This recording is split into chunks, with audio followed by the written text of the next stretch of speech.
we're all aware of what has happened as far as Old Fadama is concerned, known as Sodom and Gomorrah. It's the biggest slum in Ghana, sitting on, we have 14,000 inhabitants. That's the UN's official figures as of 2011.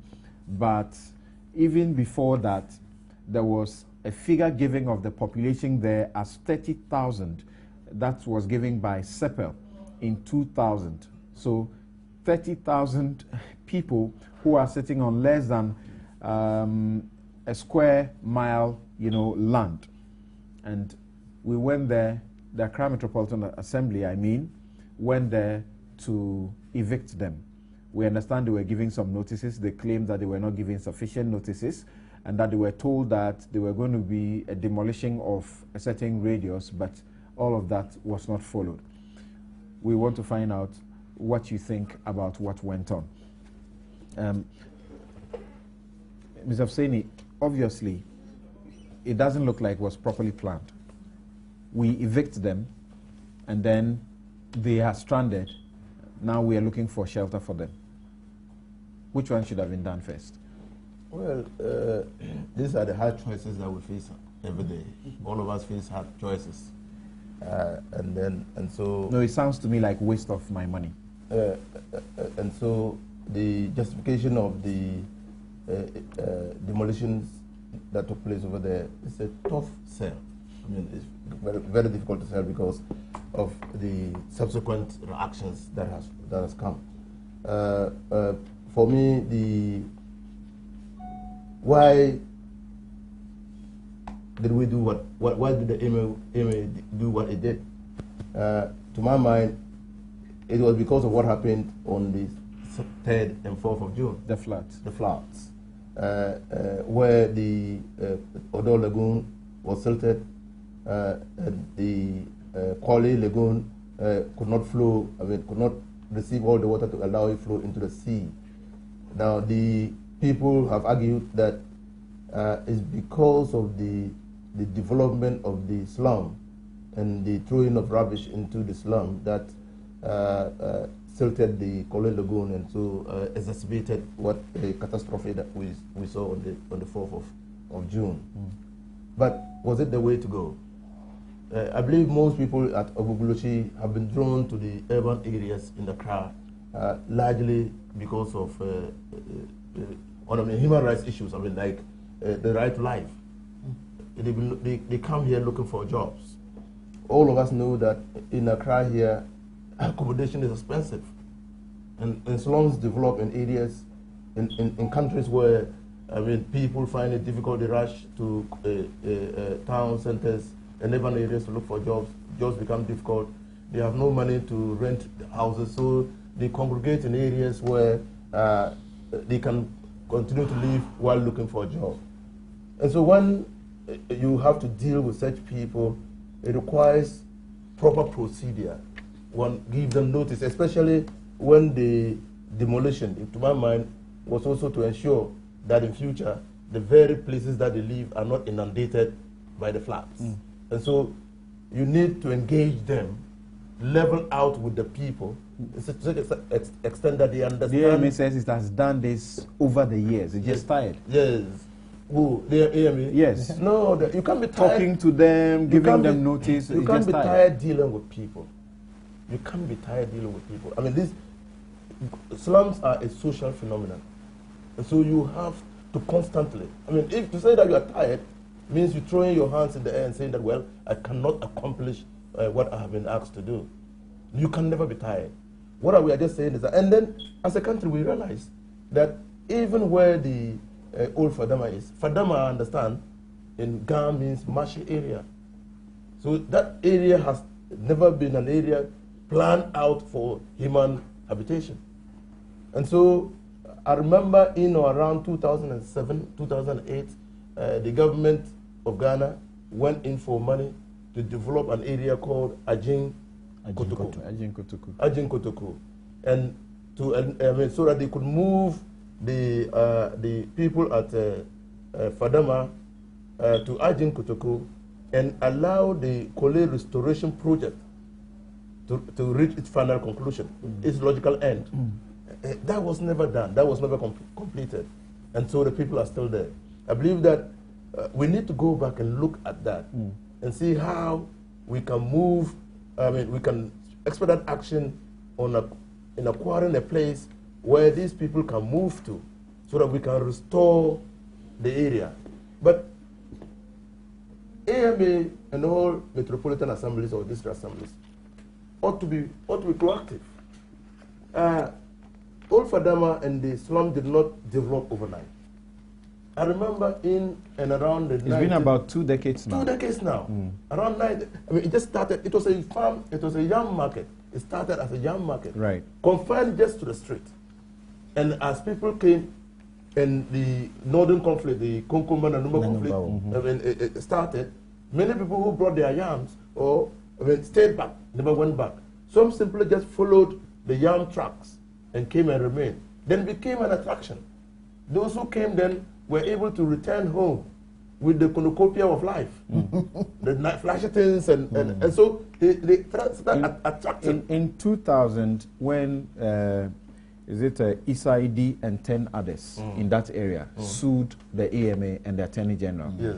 The Attorney General went to court and deposed to affidavits saying and confirming that some of those people had been permitted to stay there, but for the purposes of market trading, yes. Temporarily, pending a relocation, which never happened. Yes, that's what I'm saying. In fact, so there was state permission for the people to stay there. We're all interested in the case. I remember I was in court then. We're all interested, and I know the people who went to court to do the case.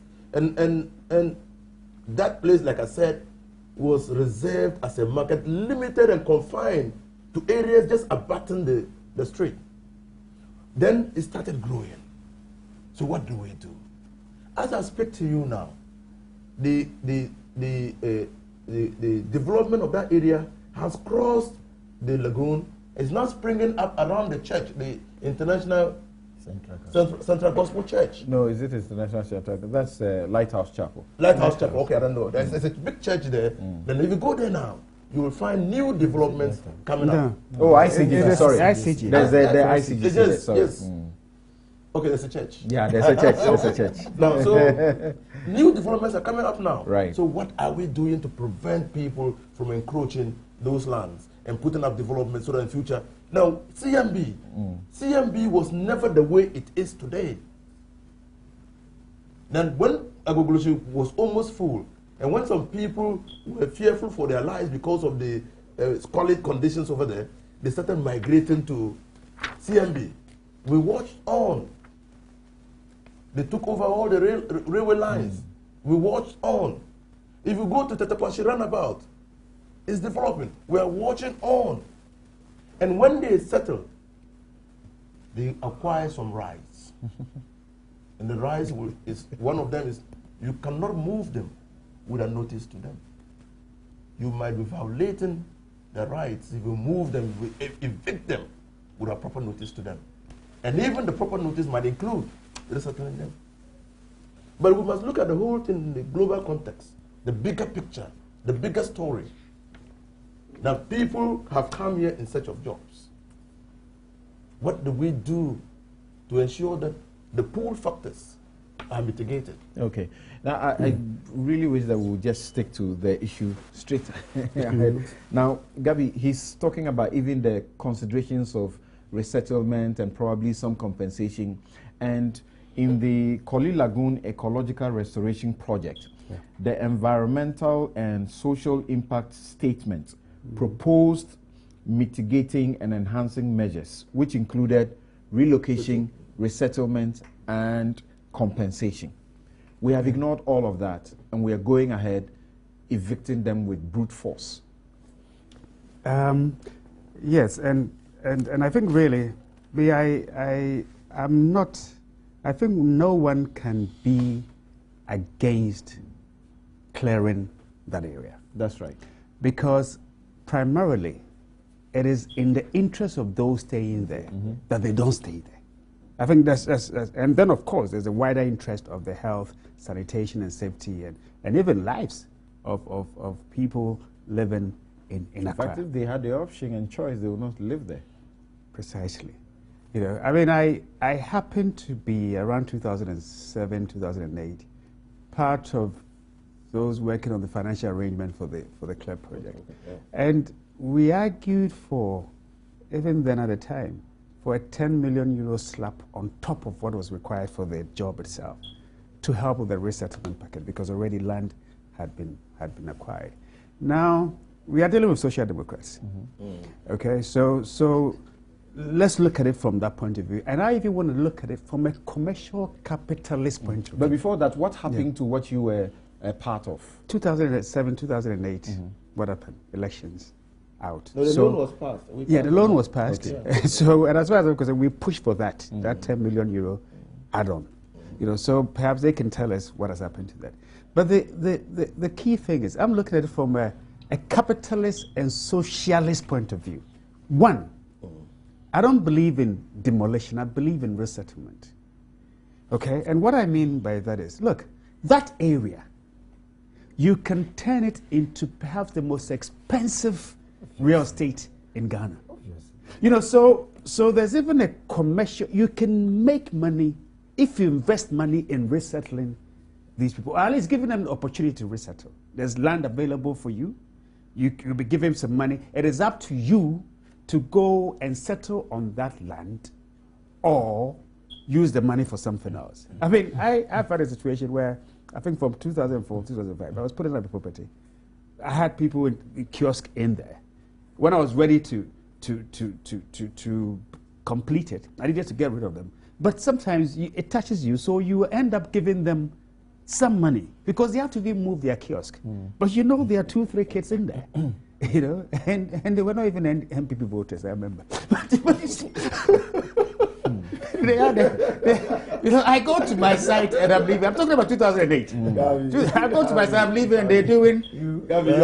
Jade. You give an NDC man money. Huh? No, but the idea is it was my own property. But I'm saying, but the idea of throwing them out, so you support them, you know, and this is the state we are talking about. I'm saying that the state, you know that you can make millions from that property. It is prime property, so you can calculate that and say, look, even if we invest $10 million, pounds, euros, cedis, or whatever into the resettlement package, we can still make, I mean, we are taking care of a social good, we are clearing the area, and we can turn that area into something magnificent. And then you make money for the next 50, 60 years from taxes, property taxes and the rest of it. So to me, it is the absence of vision, thinking, and even if you like, even the morality of a government. You know, we had reports from a couple, I think Joy and City, about hundreds of people being stranded in Tamale. And you know, a lot of them were even Muslims. I mean, in this time of fasting, Ramadan, and then you do this. So I think that I support what the AMA is doing, and I think they shouldn't be discouraged from doing it. But you know, this thing has been there for, you said what, 20 years or so? Yeah. So even if you give yourself a clear timetable of say 3 months, because I think the court said you can give up to just 2 weeks, yeah? Yes, the court gave them earlier, that's in 2000, the court gave them two weeks in addition to the 2 weeks that had been given to them. Yes, but as a government, you can sit down and say, look, it is rather humane to give maybe 2-3 months and let everyone know, sit down, finance minister, and then come up with some package. All right. You know, and make sure you stick to that program. I mean, they ended up, I even saw some MPP posters of 2004. I mean, it's you saw it. they were looking everywhere for MPP stuff. Now, sorry, to show the anger. Let's hear from Kweku. I hope they show it in 2016. When government went to court then, it represented that for each day that slum continues to be there, government was losing in excess of $74,000. I don't know how, but that's what it claimed. Yeah. And then government got what it wanted, the blessing of the court to remove them. we were told that the political cost was so high, so government didn't take this bold decision. But the judge said one thing very instructive. He said that even if, and I quote him, the acts of forcible falls, he hoped that it would be carried out in a human manner. Do you subscribe to the way we are doing it now? Well, look at what we are doing now. We are now locating a site at Pokwasi, and that itself is a subject matter for controversy. Ajin Kotoku doesn't appear to have worked in terms of it as a resettlement or relocation. So what is it? Meanwhile, we've gone there and demolished, even beyond the agreement that we had reached with the residents or their leaders. Confusion institutionalized. That's not us. We are better than this. Okay? As a nation, after the court case and all the orders the court gave, international agencies, UN and all the rest, including civil society groups in this country, came on board. So state policy shifted from outright demolition to resettlement and relocation. And we took international funding for that. In fact, Ghana was adopted as one of the countries, alongside Tanzania and Kenya and the rest, to do what they call SAF, slum upgrading facility. We've implemented some level of it in Ashamai and Takoradi port area and the rest. So the concept had shifted. That yes, eventually we have to do something about the Kole Lagoon ecological restoration project. That is something you can't negotiate away. And we've already spent so much money, dumped international money, local money. We've dumped it all into a bottomless hole. Loans, Okay? You are not even hopeful that that project will go on? Oh, I want it to go on. It must go on. It is just not for Accra. It's for the nation. It's a huge project. But what is it that has, prevented us from executing? It's because we didn't do certain things right. Look, the environmental impact assessment program that was made there indicated certain basic things that must be done before we triggered the relocation and resettlement. And that was part of the court case. When some of those issues were raised, it became difficult even for government to proceed in the direction it wanted. It's taken us too long. So to be honest with you, the kind of exercise that was undertaken was a knee-jerk reaction to the June 3rd floods. We thought under the cover of the fatalities that occurred then, they would attract public sympathy for the action. In the process, very callously executed. It's a shame. Whether we like it or not, it's a shame. We failed. It's an indictment. Because here we are now even fighting with another state agency over a plot of land at Pokwasi. It was pathetic. It was embarrassing. Incompetent. Yes, I agree. Ineptitude. No. Institutionalized. Ineptitude. But my brother, why would you, after it shows straight away that you hadn't planned. Reckless. If the whole world is watching, it's clear cut. Yeah, that we it's been on planned. the BBC everywhere. Yes. It's been You are terrible. now fighting. State agencies are battling over a location to resettle people after demolition. Messy. That's a crying indictment. Merciless. Crying indictment Just have a indeed. quick bite. Well, there are those who have raised even security implications in the manner that the project was undertaken. Fantastic. A day after, they all masked up Yeah. and they started, vandalizing around. They've destroyed people's cars around the court premises, and then some of them were arrested, really.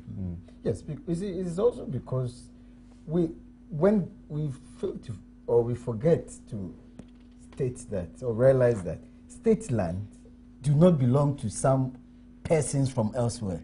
State lands belong to the people of Ghana. The president is holding it in trust for the people of Ghana.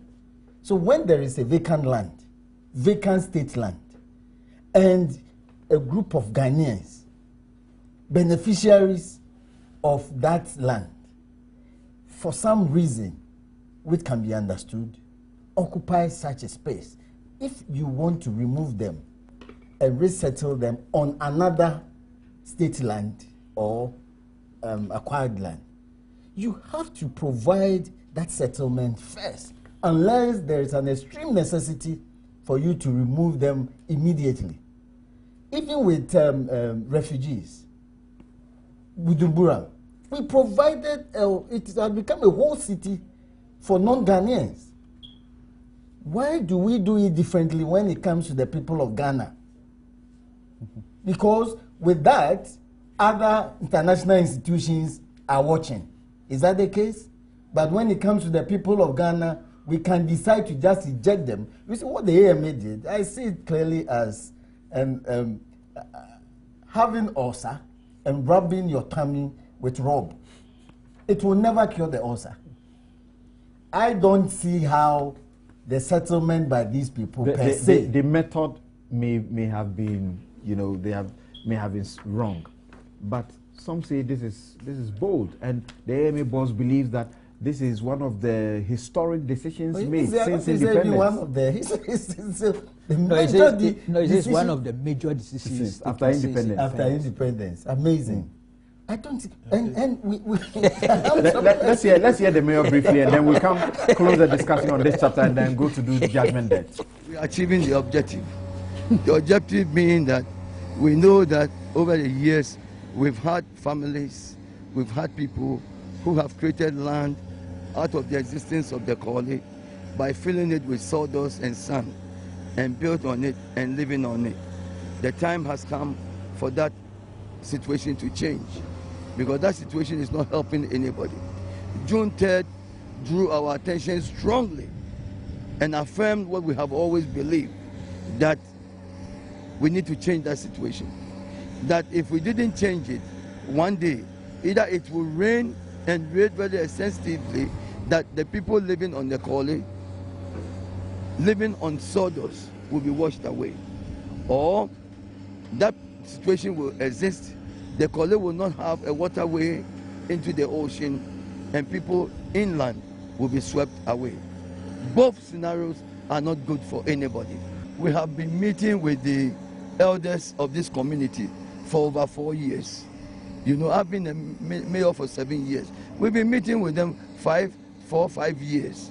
And every day we have maintained that we will work with them up to 100 meters. But look, when we came in and we started working, we realized that the 100 meters was stopping in the middle of the... Okay, so now briefly, what do you expect? There was something missing in the playback. We should have continued slightly, and you realize that he said on that spot that they realized that the intelligent thing to do was to go beyond. So they took that decision right. They just said it there. Just said it again. That is why the people reacted the way they reacted. Thank you. He said they had agreed with the people to do 100 meters. That is so. And then when he came there, he realized that 100 meters would not. So he took his own decision over there, not in consultation with the people. Sure. So that in some circumstances they went between 300 or more. Why would that not be? And it's the greatest life-saving decision since independence. That's what he said. And what should be the way forward? Well, the way forward. Some are being given transportation to go back to the north. They got there. We are told of some who got even stranded. It took a philanthropist to organize a hotel to get some of them there for a while before they could get to their homes. Now we are planning a resettlement for some of them also here, still here in the Greater Accra. Yes, but that's what I'm saying. I mean, it's the responsibility of the state, at least in this case, to provide them with a suitable place of settlement. If it had been a compulsory acquisition, the law goes further to say that you must even take into consideration their social and economic values. That is even very important. The Constitution. Yes. And so, you see, we should not just treat our own people this way. I heard, just briefly, I heard some background to that particular area. The person said that you realize that the natives here, the Gans, are not staying there because something tragic happened years ago I think a volcano or something like that. So they already don't see that place as a safe place to settle. But you see other slum areas way beyond that area. And that is why we now have a new Fadama. There were other people who were also staying there, and they had to be moved to the new Fadama. In 1963, They were moved. the government gave out £55,000 compensation, and actually took them out from there to the new place. They were moved. Interesting. And that time we were just about 7 years or so. Now we are over 16 years and we're still doing the wrong thing. We are not doing the wrong thing. What we're basically saying is that in anything that you ought to do to be able to bring some decency into the lives of the people, it has to follow procedure. Right. That's all. Okay. And this is a bit of a long message, but it's giving some background to why you have the northerners there, and it's suggesting that it's not really about the fact that, you know, the Konkomba Nanumba war and that was it, but it's a deeper issue. It says that the bulk of the northern problem, which has led to all of this, is poor rainfall pattern. As we speak, the Upper East region got its second rain this week. Meanwhile, the normal pattern up to the 1980s was that we should have been harvesting early millet by July in order to curb hunger. With the second rain, the people are now sowing, planting early millet, which will take about 3 months to harvest. After this, they will now plant late millet, corn, groundnut, and sorghum, which will take longer to mature for harvesting in October, November. Meanwhile, the rainy season will end in August. The people, therefore, have no option but to seek greener pastures elsewhere. Solution: construct smaller community dams all over the place so that we will concentrate on dry season farming. This way, majority of the people will stay back home. Thank you very much. And Dan sent in that one. Now, Washington, Wasa Wantram says the new EC should bear in mind that the current register is not acceptable to all right-thinking Ghanaians, and her first major task that she should take care of. Then, who else is speaking? A Champong in Maryland in the USA says that this process of appointing on the advice of the Council of State has been done severally prior to Mrs. Osei's case. Other presidents and so on. It says that okay. So why are we having a problem now? That is the issue that he's seeking to raise. Now we'll take a quick break here.